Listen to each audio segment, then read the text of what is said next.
abteeday ama 300 maxaabiis ahayna ka qabteen ama maanta ciidankeena ha soo jabiyeen inagu ma calaacalo abteeday iyaga calaacali jiray ma maqashaan daanta abteeday tumayaan hadda maqashaan gabayo la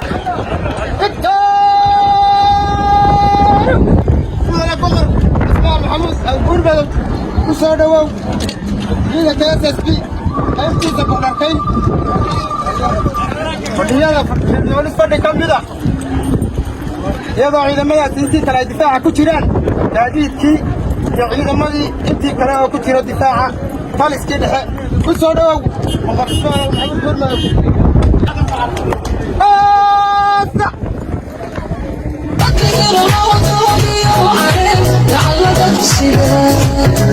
يا محمد وعدك وقال يهود الوقوف في الشارع قلبك شنو وقدس وقدس ومدينة وغير لغيو كانت غير لغيو عليك تعلقك السلام يا محمد وعدك وقال يهود الوقوف في الشارع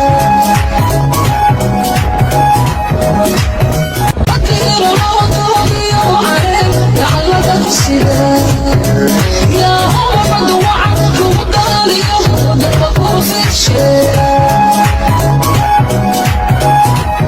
abteeday ama 300 maxaabiis ahayna ka qabteen ama maanta ciidankeena ha soo jabiyeen inagu ma calaacalo abteeday iyaga calaacali jiray ma maqashaan daanta abteeday tumayaan hadda maqashaan gabayo la tirinayo xadaafa inagu goojacada ka bacdi gabay maynu tirin inagu markaynu jabno maxaa la oran jiray ama aynu wax tirsanno cali aroos baa beeshan ka dhashay ciidankiisii kolkuu soo jabay oo tala xumo uu ku jabiyey oo uu yidhi warbalin xoolaha layna kala hado intuu axmed garaad xoolihii ka soo dhacay 12 casho aan sugno ciidankiisii firxad yar baa ka soo noqday xoolihiina waa laga dhacsaday muu calaacalin muu barooran wuxuu yidhi ceeldhabla labihii haddaan laba ku dhaabsiiyey adhigeydh haddaan 12 laasim uga yeelay dadka kale la foysane haddaan laayay hagaraadan an xaga garaad kula ligdabay libimiyey sheegtay waxaan leeyahay abtiyaal fardaha tiknikada ciidanka haddii colaadda laga dayn waayo taladii nuur xilligii ay noqonin marna kibir laga gebiyey marna la calaacalay farxad weynii ah maanta dadweynaha reer og dhallinyaro iyo waayeel madax iyo majo maamul iyo madax dhaqameed inaydinaan u kala hadhin ilaa haddana bacadka u taagan tihiin wafdiga aniga ila socday iyo aniga aad igu maamuusteen soo dhowayntan qiimaha badan aad iyo aad baan idiin salaamayaa salaan ka bacdi waxaannu soo wareegnay jiidab fara badan oo ciidamadeennu fadhiyeen waxaannu ku wacyigelinay inay adkeeyaan nabadgelyada inay adkeeyaan difaaca inay waayeelka iyo xukuumaddaba ka amar qaataan hadday ciidan qaran yihiin iyo hadday ciidan madani oo SSB yihiinba waxaannu u kuurgelaynay baahiyaha ciidamada kala duwan ee SSB baahiyaha ay leeyihiin waxyaalaha ka dhiman si loo buuxiyo maadaama ay beelaha habar jeclo shir maalin dhoweyd yeesheen oo ay go'aamiyeen inay difaaca adkeeyaan nabadna doonaan haddii laga fursan waayana ay dhisaan ciidan amnigooda sugi kara waana dhisayay haddana waa dhisayay waana la kordhinaya intaa ka bacdi annagu waxaannu leenahay reerogow ma ismaqlaynaa difaac baa gelaysaan nabadgelyada waa ilaalinaysaan doorashaynu gelaynaa doorashadeenna si salmi oo nabadgelyaha baynu ku gelaynaa innagu xuduud baynu joognaa meel baynu joognaa colaadi ka oogan tahay madaxda qarankana ciddii waxayna tartaynu taraynaa baynu u codaynaynaa ciddii nala dareena baynu u codaynaynaa waxaan leeyahay maanta waxaynu isku ognahay nabadgelyo waxaynu isku ognahay difaac inaynu gallo iskuma ogin wax weerar la yidhaahdo iyo dagaaltoonna iskuma ogin dalkaynaynu dhisaynaa doorashaynu gelaynaa taasaynu u diyaargaroobaynaa beelaha habar jeclo maalmaha soo socda go'aan bay ka qaadan doonaan siyaasadda go'aan bay weligeed say ahaan jireen sidii lagu yaqaanay go'aan bay qaadan doonaa go'aankaasina wuxuu u danayn doonaa cidda idinla dareenkaa cidda ummadda isku keenaysa cidda walaalayn karta cidda difaacooda adkayn karta intaa haddaan ka gudbo habar jeclo waxay sanadka ay waddaa inay hal cod ciddii dalka dan ugu jirto ay ku soo saaraan diyaar ma u tihiin habar jeclaan gaar ula hadlaya habar lamaan waxaan leeyahay habar lamaan oo magaalada wada degan isku naf baynu nahay wixii dhexdeenna ahaa waa dhiganaynaa maanta waxaynu u midoobaynaa difaaca dalka ninkii la odhan jiray kitafiqii la odhan jiray wuxuu yidhi abbaanduulihii ciidankii soocane inkastuu isgumayso ama u iskumaado isaqugudka sareetiya gondaa waa ka walaale ayaa geelle lahaa geello bahdoon markii la dilay oo xinif xumi ka dhaxaysay sidaasuu yidhi waxaan kaloo idin leeyahay waad maqlayseen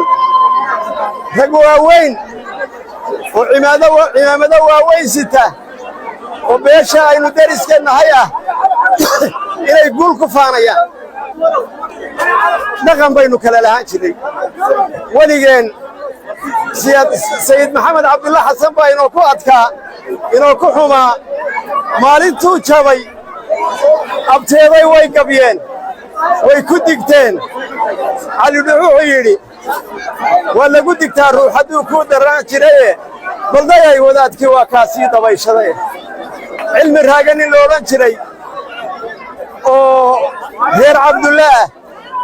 baasina la yidhi sayidkii waa dhintay wuxuu yidhi waxaa gooyintiin moodeen armuu yaro gamaayooday malaggii u soo garay miyaanu yarahe guulguulin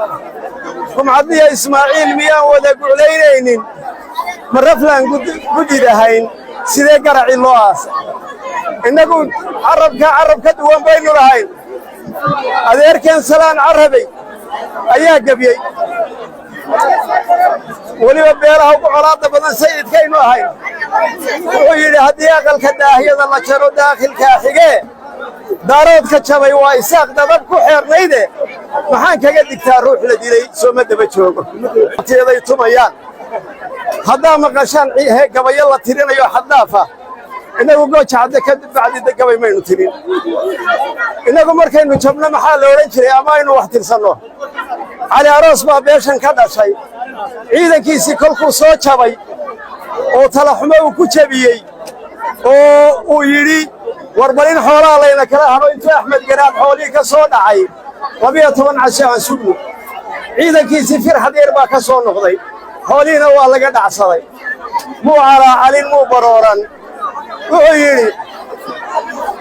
adhigaydh haddaan wuxuu yidhi ceeldhabla labihii haddaan laba ku dhaafsiiyey adhigaydh haddaan 12 laasim uga yeelay dadka kale la foysane haddaan laayay hagar aadan alxaga kalaad kula ligdabay libi miyay sheegtay innagu ma lihin calaacal haddaynu jabno abteeday ama 300 maxaabiis ahayna ka qabteen ama maanta hayna soo ciidankeenna ha soo jebiyeen innagu ma calaacallo abteeday iyaga calaacali jiray maatii cumar camay la dilay baa ogaadeen u soo gabiyeen dhulbahante cali dhux ninkii la odhan jiray wuxuu yidhi gun baanahay gambacad baanu xidhnahay iyo garnaagoode gashaantida sideedoo kale aan guur u sugayaaye jeeraan gamboolka iska jaro guudka iga saaran ogaadeenka loo soo goyow gabayga xeeshiisa waxa weeyaan innagu waxaad garanaysaan abtiyaday markay isugu toosto nuur xidig baa gabyey ninba cabdallaahoo madaxa buu ahaa xididnimo fiican iyo xidhiidh wanaagsanna waa naga dhexeeyaan annaga weliba reeraha iyaga markuu arkay fardihii iyo inamadii ciidankoodii iyo quwaddoodii wuxuu yidhi dhallinyaro karuurkaa ka badan kalama dheelmooyin fardaha kaalmahoodii miyaan kala aqoon waaye sidee baa shisheeye u kibraa anigoo kiisan anoo waxaan soo ciidana haysta iyo fardo sidee loo kibraa buu yidhi maalintii dambe ee ciidamadu ka tirsanaa jabeen ee dhibaatadu ku soo dhacday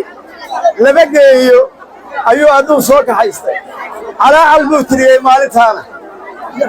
wuxuu yidhi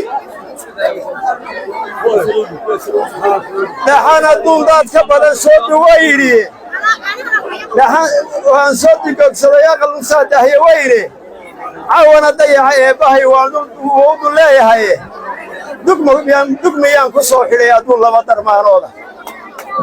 waxaan leeyahay abtiyaal fardaha waxaan leeyahay annagu waxaanu u soconnaa nabadgelyo kuma faraxsanin wixii naga dhintay ee wixii daantaa abtiyaday ka dhintay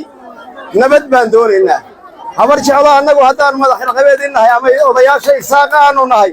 odayaasha somalilan aanu nahay nabadgelyo ayaannu ku talinaynaa qoryo idin saari mayno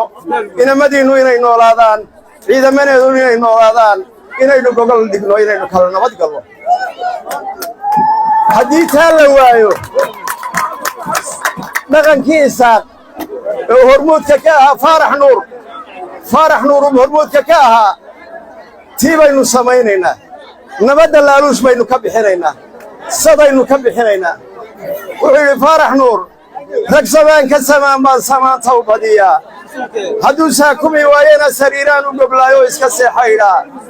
hadduu saakumi waayana caanihii hasha suubaan 3 jeer u lisaayoo ku sarriiga idhaa hadduu saakumi waayana sarreenkii caadameed baan siixinta ugu badshaa hadduu saakumi waayana gabadh suurad wanaagsan baan surradda ugu dhisaa hadduu saakumi waayana seedow moodiya salaantaan badiyaa hadduu saakumi waayana salaadaan la labaayo maydalseeda madow iyo safkii aan ka dhashiyo salligaan cuskadaayo sulub eeba ku joogtaan sanbabkaa ka gashaayoo sarartaa ka baxshaa markaasuu sallimaa war ninkaynu gobol u dhigno nabadeed ee diida sidii faarax nuur uu sheegay baynu arrinka cududeenna iyo awooddeenna iyo ciidankeennanu isticmaalaynaa annagu haddaannu nahay beelaha habar jeclo ciidankii s s b waannu dhisnay waa aragteen rubcu kamaannu soo dhex marin maanta ilaa ceerigaabana waad arki doontaan sawirradaa ka arki doontaan ciidamadaannu dhisnay habar jeclo haddaan nahay isaaqii sacad yoonis iyo muuse ismaaciilla kaamid leeg bay dhiseen intuba way isgarabsanayaan ciidamada garabka iyo ciidamada qarankana way isgarabsanaynaa ceerigaabo meel lagu tilmaamo meel jilicsan ma noqon karto dhulka iyagu ma noqon karo meel lagu soo xadgudbo ninkii faanaya iyo ninkii youtube ka buraanburaya isagay u taallaa haddii nabad la waayo xiliyay dhowcaarta arrin intaa haddaan ka gudbo hoggaamiyaha xumi dadkiisa iyo dalkiisaba waa jebiyaa waxaannu noqonaynaa hoggaamiyaal fiican oo nabadda ku suntan oo nabad idinku yeedha oo nolol idinku yeedha gabay carbeed baa wuxuu yidhaahdaa kaana alquraabu daliila qowmin yamuru calayhim calaa jiifi ilkilaabi waxa weeyaan haddii qolo uu tukee u noqdo kala xumaalahay hoggaan u noqdo wuxuu mariyaa meelaha eyda bakhtigeedu yaqaana ilaa bakhtiga iyo dhimashadu garanaya nolosha ma garanaye annagu meelaha noloshaannu idin marinaynaa nabad baan idiin doonaynaa haddii la waayana cududaynu wax iskaga dhicinno waa leenahay somalilan waa idiin diyaar ciidamada qaranku waa heegan isaaq oo dhan iyo somalilan intaynu walaalaha nahay ee wada soconnaana waa idiin diyaar nabadgelyadaan adkayno doorashada way maqlaysaan soo maaha habar jeclo way tashanaysaa maalmaha soo socda way wada fadhiisanaysaa go'aan bay soo saaraysaa nabadgelyada ciddii la taageerayo ciddii la dhisayo waa laga hadlayaa diyaar mawtiinaa go'aankaa dhegaysataan oo qaadataan ballan baynoo ahayd waa sidaynu yeeli jiray waa siday ummaddu ina ku majeerato waa taladii fiicnayd ee layna ku yaqaanay aad iyo aad baa u mahadsantihiin magaalooyinka iyo tuulooyinka iyo miigana kaadhadhkii inoo diyaariya